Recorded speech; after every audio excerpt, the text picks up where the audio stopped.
आणि माझ्या अवतारामुळे पण वाटत असेल मी त्याला जरा सिनियर आहे आणि मी त्याला शिकवायला पाहिजे. आम्ही खूप अनुभवी माणूस आहे. तुम्ही जरा त्याच्याकडे जर बघितलं ना स्वयंपाक वाईट झाला आधी मी केलं स्वतःच, पण तिने येऊन चुका काढल्या त्यात.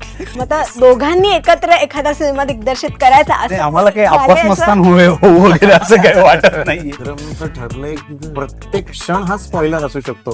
त्यामुळे त्याच्या अनुभवाकडे दुर्लक्ष होतं. ह्या सिनेमातली माणसं प्रँकला बळी पडण्यासारखी नव्हती. मी डॉक्टर लागून बरोबर काम केलं म्हणजे बघा मी किती नटसम्राट मध्ये आम्ही चुकून त्यांना भेटलोय. पर्सनॅलिटीने सगळं वेगळं पडतं. तुमचा aura आहे ना वेगळा. कसं काय नकार देता एवढा. ह्या गोष्टीकडे आता दुर्लक्ष करू नका. नागराज मंजुळे स्वतः असं म्हणतात. नमस्कार, मी मधुरा शिंदे आणि कलाकृती मीडिया तुम्हा सगळ्यांचं मनापासून स्वागत आहे. झी5 मराठीवर लवकरच आपल्या भेटीला येत आहे फ्रेम ही नवी कोरी फिल्म आणि त्यानिमित्ताने माझ्याबरोबर टीम आहे. कॅप्टन ऑफ द शिप अर्थात दिग्दर्शक आहेत माझ्याबरोबर विक्रम पटवर्धन सर, नागराज मंजुळे सर आणि अमेय वाघ. कसे आहात? मस्त. कसं चाललंय प्रमोशन आणि कसे चाललेत इंटरव्ह्यूज? किती थकल्यात आता दिवसभर बोलून बोलून? चालू आहेत. पण थकलो नाही. माझ्यासाठी फर्स्ट टाइम आहे त्यामुळे एक्साइटमेंट जास्त असेल. मला तर शूटिंग पेक्षा प्रमोशनच आवडतं. मी थकत नाही. पण मला सांगा ना, प्रमोशन्स मध्ये असं छान छान कपडे घालून पोज द्यायच्या, फोटोज काढायचे, सगळीकडे फिरायचं, ह्या गोष्टीचा कधी कंटाळा येतो का? मला खरं खरं सांगा. म्हणजे माझ्या मते आमच्यात असे त्यातले जे एक्सपर्ट आहेत ते एकतर हाच आहे, तूच आहे. तोच आहे. आम्ही खरं खरं पडद्या मागचे मोस्टली आम्ही कॅमेरा मागे असल्यामुळे म्हणजे प्रमोशनच्या व्यतिरिक्त म्हणते मी, ह्या सगळ्या गोष्टींचा कधी कंटाळा की असं बाबा परत तेच असं? हो, येतो मला खरं सांगायचं तर. पण मला प्रमोशनच्या वेळेस आपला सिनेमा आपल्यालाही नव्याने कळतो, याचा आनंद वाटतो. चांगल्या चांगल्या लोकांची गप्पा मारता येतात, तुमच्याबद्दल तुम्हाला काही नवीन गोष्टी कळतात, ही गोष्ट आवडते. पण तो सगळा दररोज तयार होऊन या, ते हेअर करा, ते रेडी व्हा वगैरे, हे मला थोडंसं कंटाळा येतो. आम्हाला कंटाळा येत नाही, करायची गरज गरज नाही. ते पर्सनॅलिटीने सगळं वेगळं पडतं. तुमचा aura आहे ना वेगळा. आम्ही दोघांचे सकाळी कपडे आम्ही एकच सकाळपासून हे करून घेतलं. हे ना, मला हे पोस्टर खूप आवडलंय आणि मला वाटतं तुमच्या प्रत्येक कलाकृतीचं कायम कौतुक हे होतच असतं. तुमच्यासाठी सुद्धा ह्या सगळ्या गोष्टी अजून नवीन आहेत कारण हे पहिलं आहे. पण मला सांगा की कायम कौतुक हे इतरांकडून होत असतं, पण तरी स्वतःचं शेवटचं कौतुक कधी केलं आठवतंय? स्वतःच हो, म्हणजे एक अप्रिसिएशन असतं ना की आज मी हे छान केलं किंवा आजपेक्षा मला उद्या छान कर. अर्थात तुम्हाला हे म्हणायची गरज कधी पडत नसेल की आजपेक्षा तुम्ही कायम छान स्वतःला सांगत असतो बऱ्याचदा असं हम्म. की हे बरं केलं, हे बरं नाही, असं सांगतच असतो. एखादी कौतुक आणि टीका रोज होत असते. एखादी डिश अंड विंड्याचं काहीतरी भारी जमलं की असं ते- होतं, वा काय झालं. शेफ मूड ऑन एकदम. मी काल केलं कौतुक, कारण मी स्वयंपाक केल्यानंतर नीट ओटा पण पुसून ठेवला. कारण ते असं राहून जायचं बऱ्याचदा. मग हो, स्वयंपाक कर. स्वयंपाक वाईट झाला आधी मी केलं स्वतःच, पण तिने येऊन चुका काढल्या त्यात. तेच की स्वयंपाक वाईट झाला पण कौतुक करण्यासाठी. हा, माहिती चांगलं असतंय. Yes. आणि फ्रेम नाव आहे सिनेमाचं. मला नावच इतकं इंटरेस्टिंग वाटलं की मला असं झालं की काय असेल याच्यामध्ये, काहीतरी वेगळं छान ऐकायला मिळालं. आणि त्यानंतर मी जेव्हा वाचलं बरंच काही फ्रेमबद्दल किंवा तुमच्याबद्दल, तर मला असं कळलं की तुम्ही आधी प्रेस जर्नलिस्ट होतात, म्हणजे प्रेस फोटोग्राफर.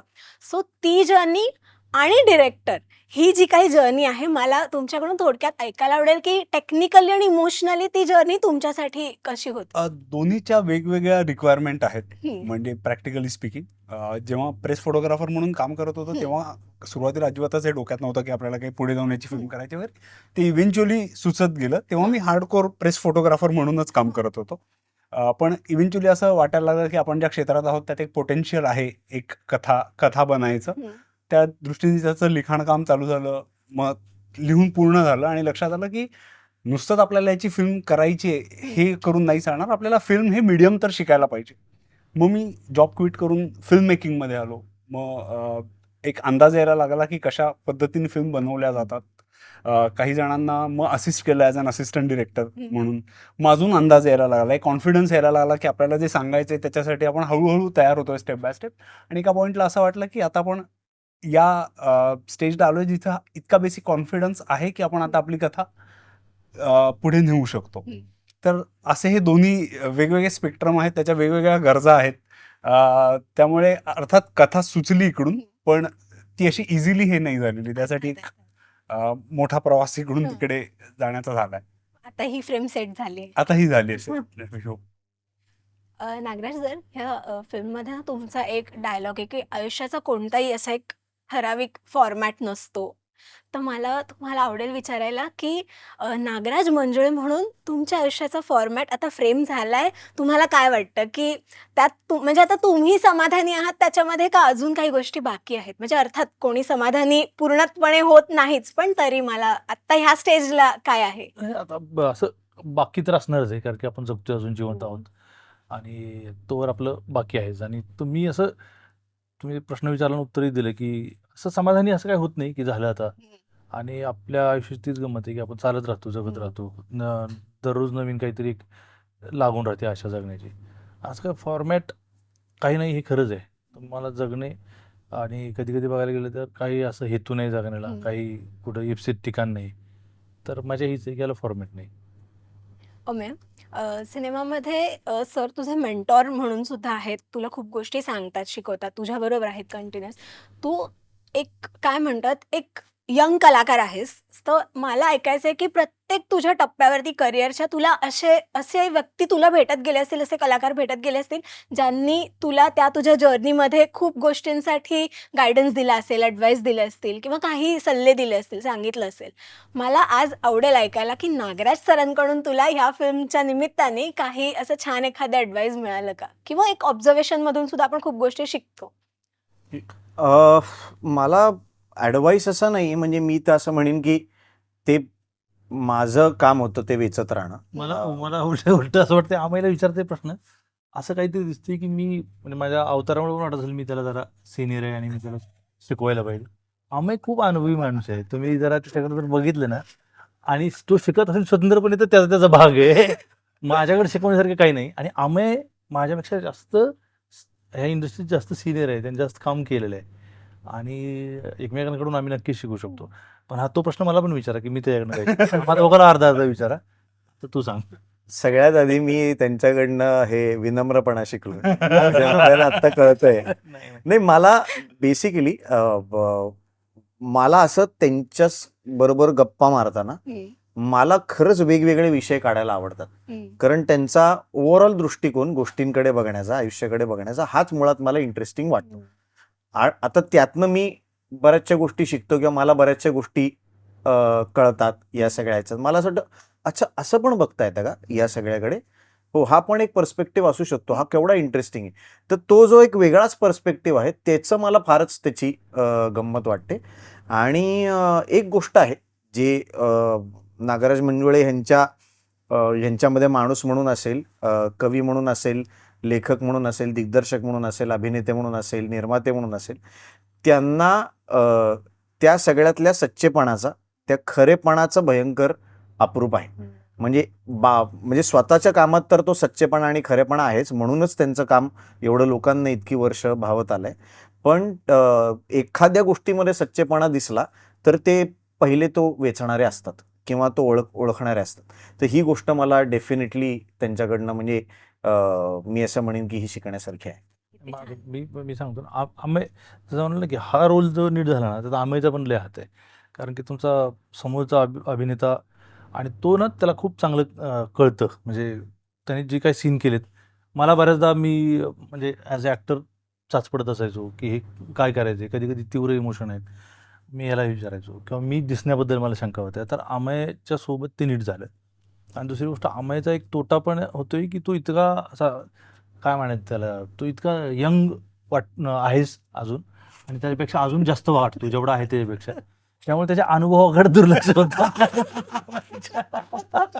असं काहीतरी तो त्याला अनुभव आणि वय हातात हात जात नाहीये. जात नाही त्याच्यात. आणि तो त्याला स्वतः तोच दोषी आहे. चार्म त्याला त्याच्या अनुभवावर आणि त्याच्या जाणतेपणावर जरा वरचढ ठरतो. आम्ही खूप हुशार माणूस आहे. आणि तू जसं म्हणलं ना की शिकायला सगळीच शिकायला पाहिजे. जो शिकत नाही ना तो म्हणजे काय त्याला अर्थ नाही. त्यांनी शिकलं पाहिजे, मी नाही शिकलं पाहिजे अशा अपेक्षा तुम्ही करणं चुकीचं आहे. आपल्या सगळ्या लाडक्या मराठी प्रेक्षकांना जे आत्ता बघतायत त्यांना मला हे सांगायचंय, ह्या गोष्टीकडे आता दुर्लक्ष करू नका. नागराज मंजुळे स्वतः असं म्हणतात की अमेयाच्या अनुभवाकडे दुर्लक्ष करू नका, नाही, त्याचा खरं- अनुभव पण लक्षात घ्या. आज हे आपण काय शिकलोय या इंटरव्ह्यू मधनं, तर हे शिकलोय. हे सगळे वेचावर Moral of the लक्षात घ्या. तो देवांसारखा म्हणजे आमईची अवस्था होण्याची शक्यता आहे की म्हणजे लाईफ टाइम घेतलं तरी त्याला म्हणतील. अरे वा, बेस्ट डेब्यूटच्या दिवशी सर मला तुमच्याकडून हा अनुभव ऐकायचा आहे. म्हणजे काय म्हणते हा हा, sorry. नाही नाही म्हणजे बोला. कधीपासून सुरू म्हणजे तू कुठल्या वर्षापासून म्हणजे साल कुठलं आहे? मी ऍक्च्युली स्टेजवर पहिल्यांदा बालनाट्य करायला सुरुवात केली हा. तेव्हा मी असं दुसरी का तिसरीत होतो. म्हणजे ते साल म्हणजे आता 2026 चाललंय. 92 वगैरे, आता बघ ना, मी आता दुसरी तिसरी असताना काय वय असेल माझं? 92-93 रे. पण मी ते म्हणतो की 1994 वगैरे असेल. बरोबर. आणि ते बाल तो होता फोर्स असेल असं समजलं तरी तू सजानपणे जाणतेपणानं करायला लागला. ह्याला पण तुझा मी डॉक्टर लागून बरोबर काम केलं. म्हणजे बघा मी वा. किती नटसम्राट मध्ये आम्ही चुकून त्यांना भेटलोय. पण ते दुर्लक्ष करतात ते सगळे. नाही खरीच गोष्ट आहे. मी मजेने नाही बोलते असं होतं पण ते जरा नाही, आता मीच ऑकवर्ड होतो असं विषय झाला. नाही मी असं मजेने नाही बोलत अजिबात. मलाच ऑकवर्ड व्हायला लागलं. दोनदा तीनदा तेच विचारलं. आम्ही माझ्याकडे काय शिकायचं आहे मला तिकडं म्हणून म्हणलं आता बोलायला पाहिजे, नाही तर मी पण आपलं असं इतकं काही नाही आपल्याकडनं. पण हे सेटवर आमचं सतत असं हम्म. चालू असायचं. हो मला ते खरं तर सरांना विचारायचं होतं की एक पुणेरी ठसका एक सोलापूरचा ठसका काय साधारण म्हणजे काय सेटवर काय वातावरण? लागायचं मध्ये प्रॉब्लेम त्याचा झाला होता. माझी अपेक्षा होती की या दोघांची फार मैत्री होऊ नये, कारण ते फिल्मला लाभदायक होईल अशा अझम्पशन खाली मी होतो. पण तसं काही झालं नाही. ते पहिल्या दिवसापासूनच ते फुल टाइमपास करायला लागले दोघं एकत्र. आणि पण दुसऱ्या तिसऱ्या दिवशी माझ्या लक्षात आलं की ते कॅमेरा समोर आल्यावर दोघंही हम्म. खूपच बॅटिंग करतात. Like Chill. कट झालं की त्यांचा एक झोन चालू असायचा. नाही तिथं अवतीभोवती मजा.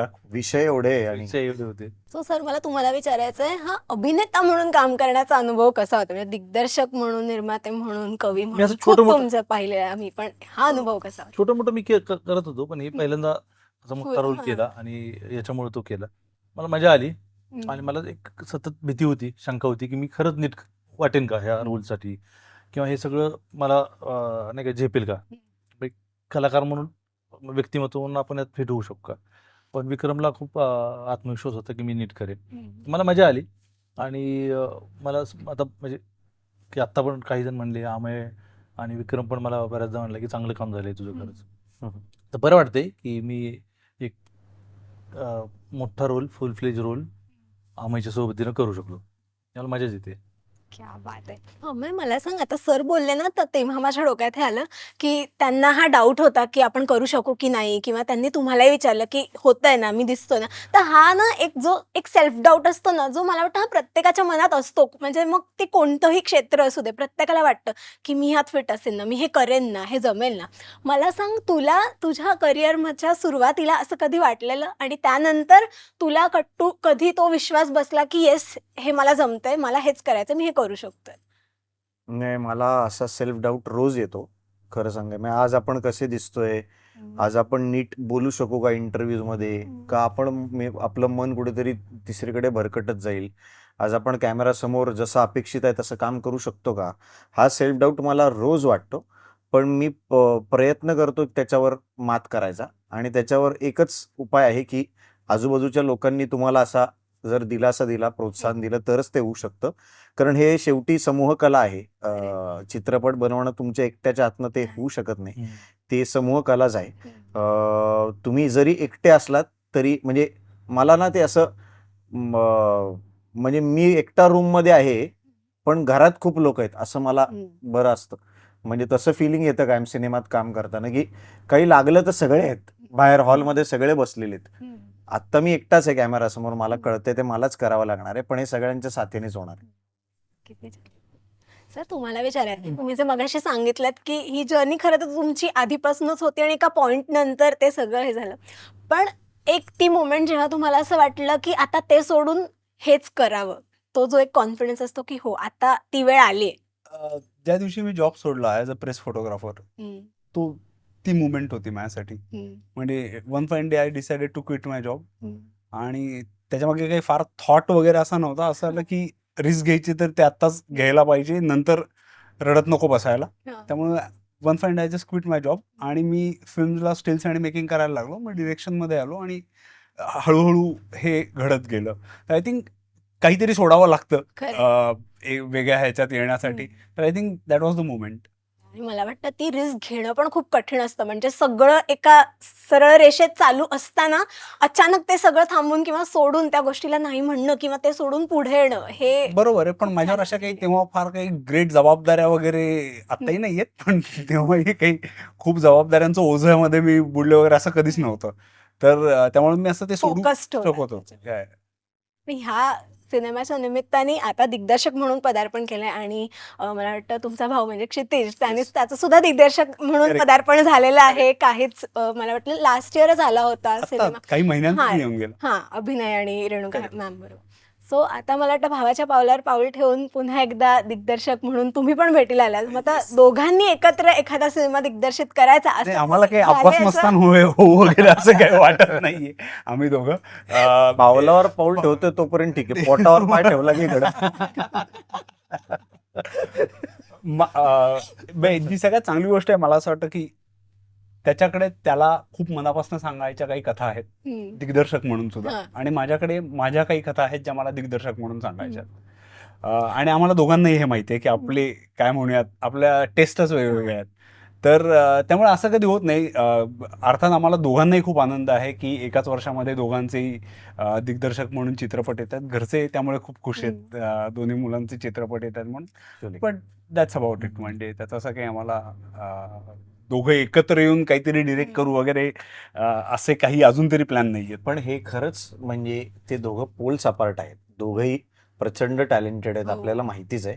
पण ते दोघं पोल्स अपार्ट म्हणजे एकाच आई वडिलांचे हे दोन्ही मुलं हे वाटतच नाही ते दोघांची इंटरॅक्ट केल्यावर. दोघांचे आपलं आपलं एक अस्तित्व आहे, आपलं वेगळा वेगळा स्वभाव आहे, वेगळं टॅलेंट आहे. म्हणजे ते त्यांचं एकमेकांवर खूप प्रेम आहे भाऊ म्हणून, खूप सपोर्ट करतात. पण ते दोघं खूप वेगळे आहेत. हम्म.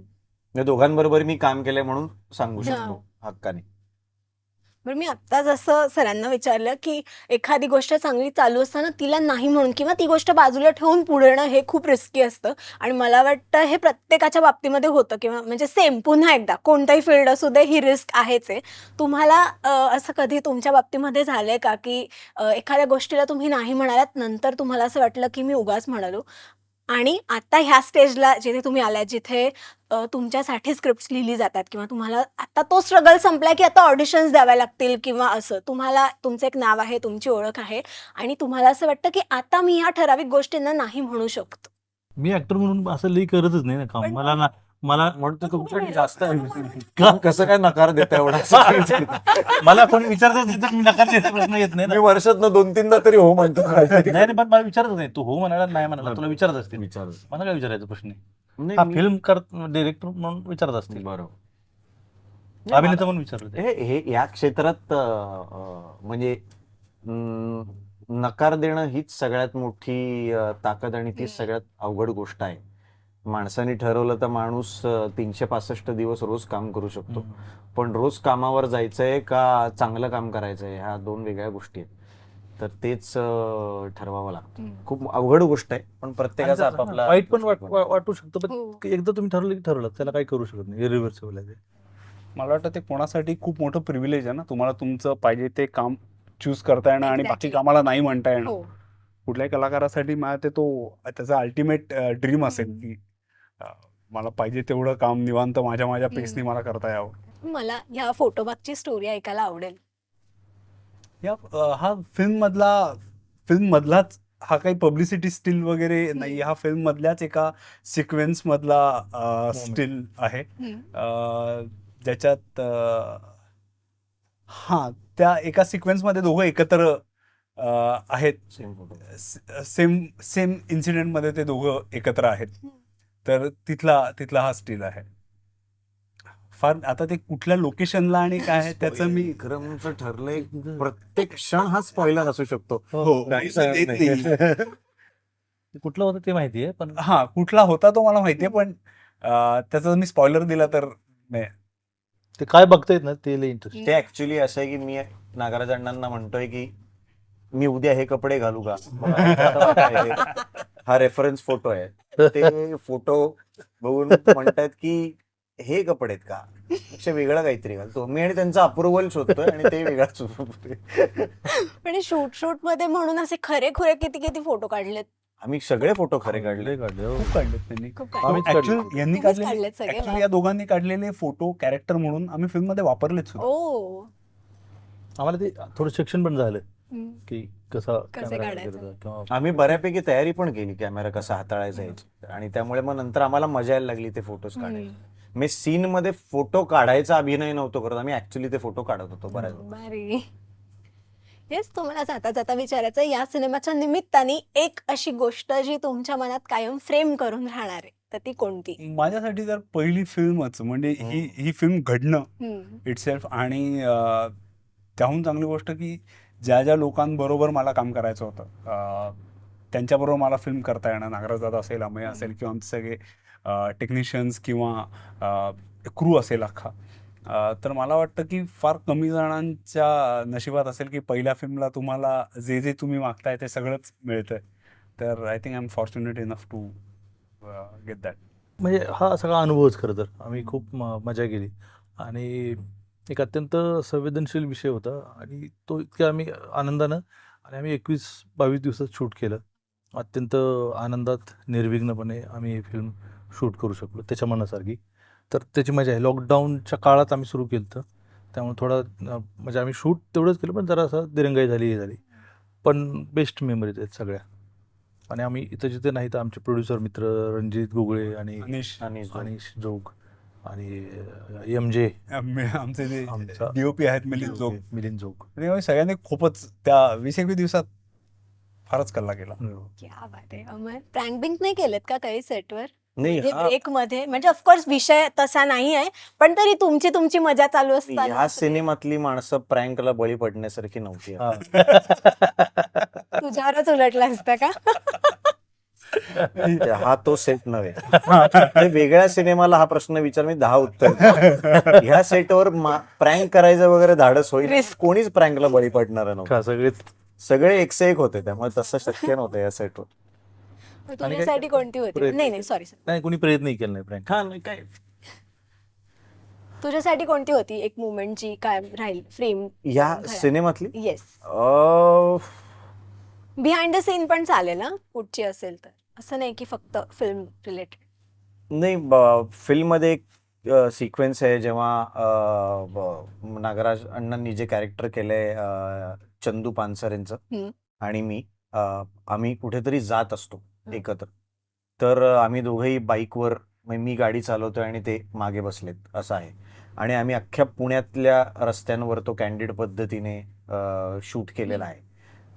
तर तो क्षण, म्हणजे ती फ्रेम कायमस्वरूपी मला लक्षात राहील. माझ्यासाठी ती ह्या सिनेमातली अशी सगळ्यात छान आठवण. क्या बात आहे. खूप मस्त वाटलं मला गप्पा मारून, आणि मी मुद्दाम सिनेमाबद्दल तुम्हाला काही जास्त विचारलेलं नाही, कारण एकतर तुम्ही सकाळपासून त्याबद्दलच बोलताय, आणि आता तुम्ही जे मगासपासून सांगत होतात तो मला असं झालं की स्पॉइलर चुकून एखादा आला, कारण प्रेक्षक खूप हुशार असतात, पटकन काही करू शकतात. त्याच्यापेक्षा ते बघा तुम्ही, ते बघण्यामध्ये जास्त मज्जा आहे. आणि याहून जास्त छान गोष्ट ही आहे की गेल्या 6 महिन्यात मला वाटतं, म्हणजे वर्ष सुरू झाल्यापासून मराठी इतके छान छान सिनेमे येत आहेत आणि सगळेच गाजतायत, म्हणजे आणि त्यात आता OTT वरती सुद्धा इतके छान छान सिनेमे ZEE5च्या थ्रू येत आहेत काय, म्हणजे सिरीज येत आहेत, सिनेमे येतात. सो त्यासाठी तुमचं पण खूप अभिनंदन आणि कौतुक आहे, कारण त्या सिनेमांच्या सगळ्या गर्दीमध्ये एक सिरीज, एक OTT वरची फिल्म तुम्ही घेऊन येत आहे, त्यामुळे निश्चितच ती पण गाजेल असा विश्वास आहे. त्यामुळे खूप खूप शुभेच्छा, आणि तर सगळ्या प्रोजेक्टसाठी wish you all the very best. Rasika हो, कलाकृती मीडिया म्हणजे मनोरंजनाची लयलूट. मनोरंजन क्षेत्रातील किस्से व घडामोडींचा आस्वाद घेण्यासाठी कलाकृती मीडिया या YouTube चॅनलला सबस्क्राईब करा आणि व्हिडिओ लाईक करा.